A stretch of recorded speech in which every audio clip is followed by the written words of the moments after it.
Hi, welcome back to my YouTube channel. And whenever it's Christmas, no matter how old I get, I always get super excited. I'm sure I'm even more excited than my kids. Like, sure, I'm really sure. While I was growing up, Christmas was like the it event of the year. Christmas was like the pinnacle of the year. And looking back, it's funny. It's not like we got so many things, but there's something about the season that makes me feel so giddy. There's something about Christmas that makes me feel like a child again. There's something about Christmas that makes me feel extra kind. I don't know if that's weird. It makes me feel extra kind, extra generous, extra. You know, I feel a lot of goodwill towards others, and I get caught up in the Christmas fever. Every year I'm like, next year I'm going to be better. Next year I won't be caught in this madness. I'll prepare for my Christmas well ahead. Next year I'll even cook my Christmas stew like a week before, so I wouldn't be caught up. I'll do this, I'll do that, and every friggin' year it's like a ritual. We're in like a vicious circle. I must find myself rushing to the market like on Christmas Eve or on the 23rd. Why? You might have stew in the fridge, but somehow a new stew made on Christmas morning hits the right spot. How do you spend your Christmas? When I was growing up in the city of Jos, J-Town for life, because Jos was so far, we didn't get to travel every year. We're Anambra people and we love to travel home. But with 5-6 kids, and it wasn't always very physically feasible for us to make the journey. So sometimes we do like 2 or 3 years interval. But for the years we spent Christmas in the city, my mother was a tailor, and you know how my father wouldn't bring money to buy our clothes until like 23rd. But before then, Veronica, that's my mother, she already knew what she wanted for her kids, and I can tell you she had already bought them and hid them, waiting for the husband to bring money. So she would take in clothes from everybody. She would make everybody's clothes except ours. And on Christmas morning, while cooking the stew, frying the chicken, cutting up the veggies for the salad, she's simultaneously making our clothes in the sewing machine.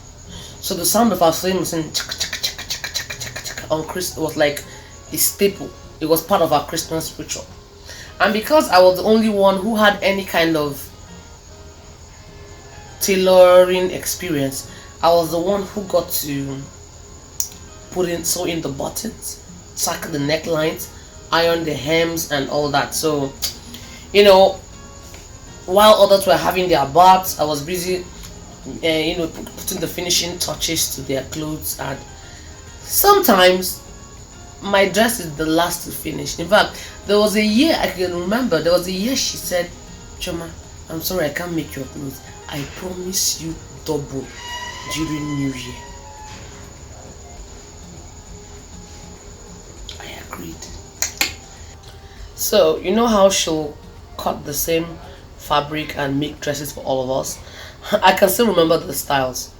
The puff hands and the gathers with the belt behind. Of course, Veronica being who she is, the gown has to get, way below your knees. And it was so much fun. We were always very excited. And they'll cook rice, chicken, there'll be salad. Of course, we live in Jos. The chicken, the sharing formula for that chicken. If you get one leg of chicken, do you know what it means to have one leg with the 5 or was it 4 fingers? Ha! You will eat it throughout the day, or you won't eat and keep and continue later. Chicken or easy, and I feel every day. It was so much fun. Then, after eating, or before eating, we dish food and give our neighbors, our Muslim friends and stuff. Then we'll go visiting. visiting neighbors, the neighborhood or compound children will gather together on the side. I get one uncle we get money, we'll go to their house, no matter where it is, if it's the way we'll trek. So imagine opening your door and seeing like 15 kids troop into your house. Brother Balam, Christmas, do Christmas for us. We came, most people will give you rice. You'll be like, we'll eat rice at home. We don't want rice, they'll give us drinks, we'll drink. Then when you want to go, you say, brother, I am Nabago. Brother, we are going now. Brother will say, okay. Greet your parents, okay. Like, did we come to greet our parents? Brother, we could do the needful. We'll just sit down and after like 10 minutes, hey brother, I still Anambra. We say we're going now. Until brother will get the gist. Some stingy ones will keep greeting your parents till you die. Then the ones that will code, like, okay, Cheleno, they're not gonna bring like mint, maybe 5 naira and share to everybody, or just give you 15 naira, all of you share. That's how we'll visit people. Visit at the end of all the visits, we'll now calculate and tabulate our monies and then share accordingly. Now, for the Christmases where we travel home, oh my god. Menko, my father, is not a fast driver. I'm sure if I had jogged from Jos, I feel fast and rich. And we keep making fun of like, daddy, see, you're driving very slow. Look at that man on bike who even pass you. He will say, let them pass. I'm carrying my whole family in this car, so I don't need to drive. I'm not competing with anybody. Daddy, your car is not moving because let me tell you, we only spend like 2 days on the road. We spent just the car. That just is very far. There was a time we stopped at Fad and Karachi because the car got bad. So we were there for like 6 hours. My dad had to go back to Jos to get some parts. He fixed the car. We continued. Whenever nights meet us, we'll sleep. In fact, whenever the car spoiled, it was like an adventure. You know how we have mat. My mother has mat in the car. She will cook serious jollof rice and put it in big cooler. So when you get to wherever, in fact, there's a place you get to, she will bet you people. She can't water and bet you people by the roadside. I have spent hours with policemen at checkpoints. We've stayed in front of all those Oboloa for hotels or filling stations for the night and continue the journey the next day, and it's always filled with adventure. And when we get home, everybody will be very happy to see Jos people. Hey, in the Jos, it used to be so much fun. We get to see our cousins, we get to see grandma, grandpa, we get to see our uncles, our village people, and they make such a huge fuss over us. Itokazi, you have grown so tall, you've grown fat. Oh, you see how fresh you are. They will touch you. You're like,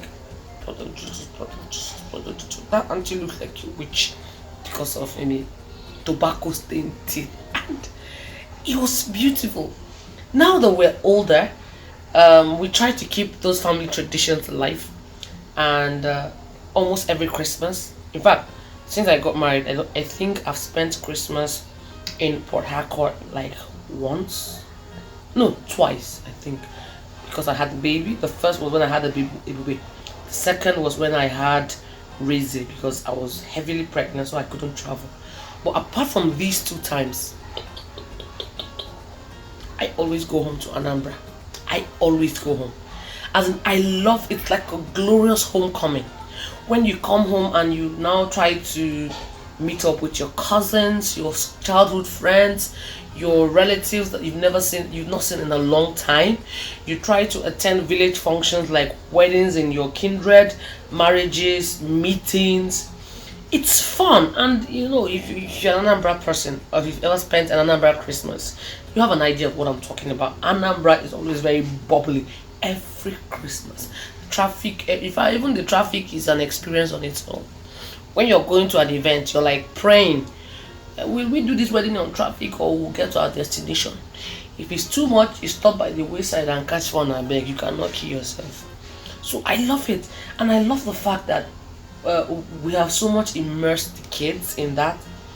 See, I don't think it will be fair to want your kids to be friends and brothers and sisters with their relatives when they are older, without laying the foundation when they are younger. Instance, we have cousins in Jos, we have cousins in Lagos, we have cousins in America, we have cousins everywhere. Because they make it a point of duty to come back most Christmases.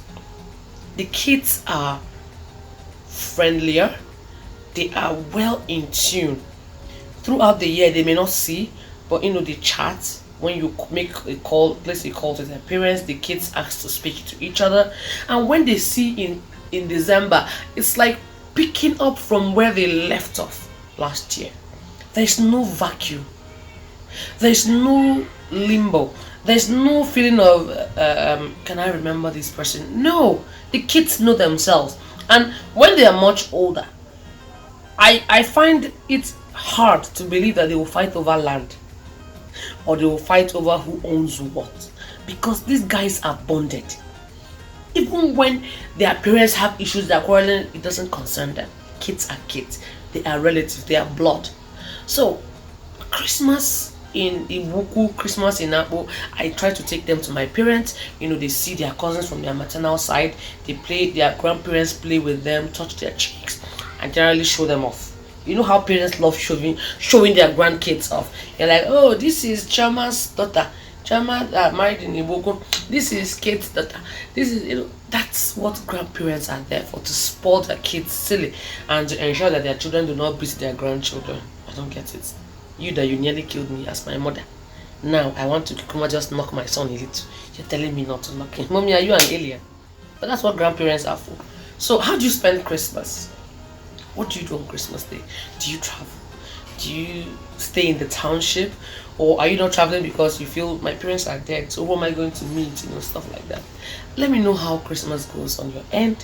And maybe, just maybe, one day when I'm flush with cash, I will invite you all to an Anambra Christmas. See, I still think Christmas in Anambra is like the best test in the world. Maybe I'm biased, but I don't think there's any experience like it. Even as I'm talking, I wish I were home. It's like this video I'm even making, you guys are even wasting my time. Let me hurry up and go home. Christmas can't come early enough. And yeah, I still buy Christmas clothes. I'm not that mature. I still buy Christmas clothes. Every Christmas I buy clothes. Yes, it's Christmas. I buy clothes, I buy shoes. What else do you want me to do? Christmas is not just for kids, it's for everybody. For those of you who have matured enough not to want or need Christmas clothes, congratulations. I'm not there yet. Do have a blessed Christmas, and don't forget, Christmas is not just about the celebration, it's about the fun fair. It's not just about cooking rice and chicken. Christmas is the celebration of the biggest event that ever took place, the birth of our Savior and Lord Jesus Christ. He is the reason for the season, and without him, all these would have been for naught. We celebrate and make merry because he brought salvation to earth, he brought salvation to mankind, and without him, I don't know what we would be doing or what would have become of us. So he is the main reason for the season. Never ever lose sight of that. Thank you very much for listening, and of course share, like, comment, recommend, and of course subscribe to my YouTube channel. Thank you very much. And if I can manage it, maybe I'll give you like a little show of what Christmas looks like, Anambra style. Thank you.